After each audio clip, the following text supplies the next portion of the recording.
Hey guys, this is Saurav Saini. Welcome to my official YouTube channel Let's Learning. So guys, अब तक के session में मैंने exercise 8B के question number 18 तक का सॉल्यूशन दे दिया था। अब मैं क्वेश्चन नंबर 19 का सॉल्यूशन दूंगा। सो गाइस, वीडियो को अंत तक ज़रूर देखें और इसके अंत में इसे लाइक, शेयर, सब्सक्राइब और बेल आइकन को ज़रूर प्रेस करें ताकि आने वाले नए वीडियोस की नोटिफिकेशन आपको टाइम टू टाइम मिल सकें। चलिए क्वेश्चन नंबर 19 पढ़ते हैं। क्वेश्चन नंबर 19 में क्या लिखा है? A steamer goes downstream from one port to another in 9 hours. It covers the same distance upstream in 10 hours. If the speed of the stream be 1 km per hour, find out the speed of the steamer in still water and the distance between the port. कह रहा है कि एक नाव धारा की दिशा में एक बंदरगाह से दूसरे बंदरगाह के बीच की दूरी को 9 घंटे में तय करती है। वही नाव धारा की विपरीत दिशा में सेम डिस्टेंस को 10 घंटे में तय करती है। यदि धारा की चाल 1 किलोमीटर पर आवर हो तो शांत जल में नाव की चाल और दोनों पोर्ट के बीच की डिस्टेंस क्या होगी, ये बताना है हमें। तो चलिए सबसे पहले सॉल्यूशन हेडिंग डालेंगे। इसके बाद हम मान लेंगे कि let the speed of the steamer in still water be x kilometre per hour. फिर इसके बाद हम क्या करेंगे? फिर इसके बाद हम धारा की दिशा में नाव की चाल को निकालेंगे और धारा की विपरीत दिशा में नाव की चाल को निकालेंगे। देखिए यहाँ साइड पर मैंने धारा की दिशा में नाव की चाल और धारा की विपरीत दिशा में नाव की चाल को निकाल रखा है।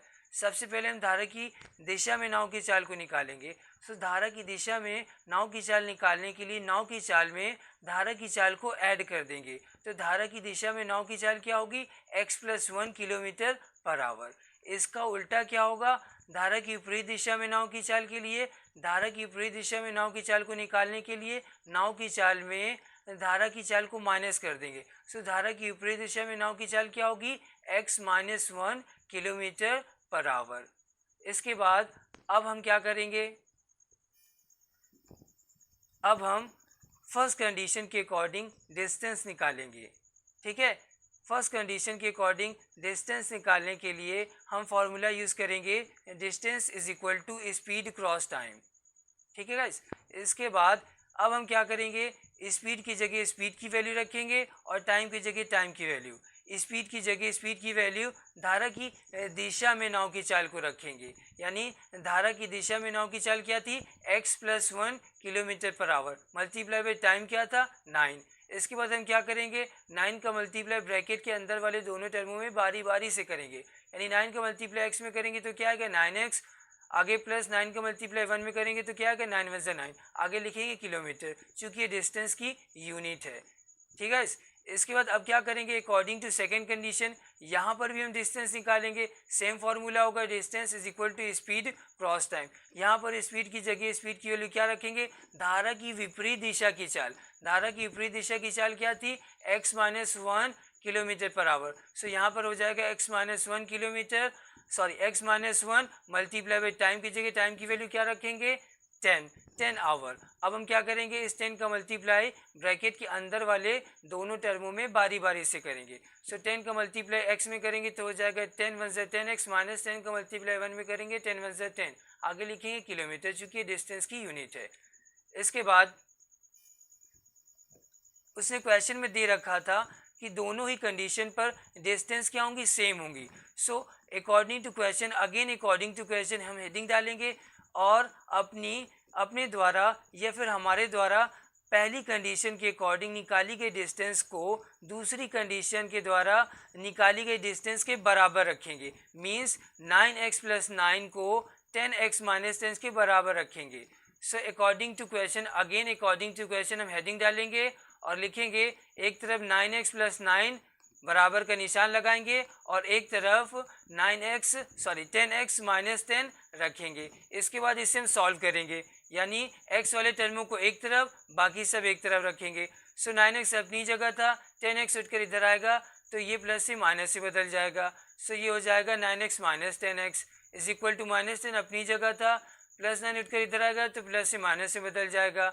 इसके बाद हम क्या करेंगे? 9 में 10 को माइनस करेंगे तो आंसर -1 आएगा, जो कि लिखा नहीं जाएगा तो ये हो जाएगा -x इज इक्वल टू, ये दोनों सेम साइन के टर्म थे, ये ऐड हो जाएंगे तो आंसर क्या आएगा? -19। माइनस से माइनस कट जाएगा तो x इज इक्वल टू क्या हो जाएगा? 19।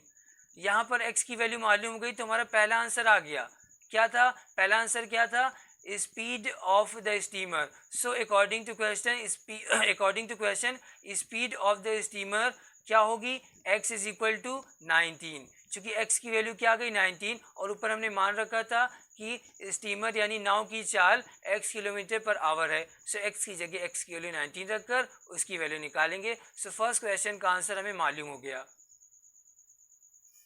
अब हम क्या करेंगे? डिस्टेंस फाइंड करेंगे। डिस्टेंस फाइंड करने के लिए x की ये वैल्यू उठाकर किसी में भी रख देंगे, या फिर पहली कंडीशन में या फिर सेकेंड कंडीशन में। तो हमने क्या किया था? डिस्टेंस की वैल्यू फर्स्ट कंडीशन में रखा था। फर्स्ट कंडीशन के अकॉर्डिंग डिस्टेंस क्या थी? 9x + 9। इसे हमने रखा 9 × x + 9 के रूप में। 9 × x रिप्लेस टू 19 + 9। 19 9 171 + 9।